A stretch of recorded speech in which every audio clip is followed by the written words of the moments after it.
హోంమంత్రి అనిత మేకప్ మంత్రి అంటూ వైసీపీ నేత అమర్ చేసిన వ్యాఖ్యలపై టీడీపీ నేతలు మండిపడ్డారు. మహిళలపై మాట్లాడేటప్పుడు ఒళ్లు దగ్గర పెట్టుకోవాలని ఎంపీ శబరి మండిపడ్డారు. అమర్ చేసిన వ్యాఖ్యలు క్షమించరానివన్న టీడీపీ రాష్ట్ర అధ్యక్షుడు పల్లా శ్రీనివాసరావు బహిరంగ క్షమాపణ చెప్పాలని డిమాండ్ చేశారు. ఇక్కడ ఉన్నటువంటి మంత్రులు కొంతమంది మాట్లాడుతూ ఉన్నారు. మనకు ఒక మేకప్ మంత్రి ఉంది. మీ అందరు ఎవరికి చెప్పాల్సింది సరిగ్గా ఇటువంటి ఎండలో తీసుకెళ్తే కేజీ బయటపడుతుంది. కేజీ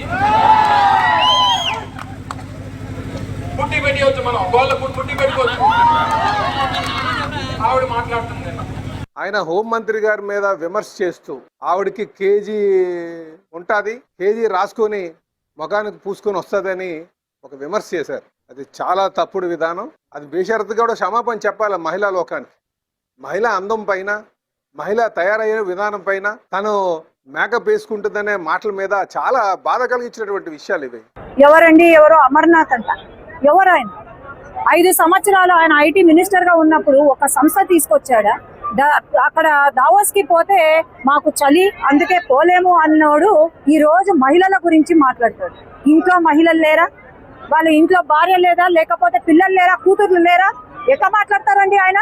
ఖచ్చితంగా మహిళలందరూ కూడా ఆయన పైన కేసులు పెడతాము మేము ఖచ్చితంగా. ఏంటి తెలుగుదేశం పార్టీ ఎంత స్ట్రిక్ట్ ఉంటది మహిళల జోలికి?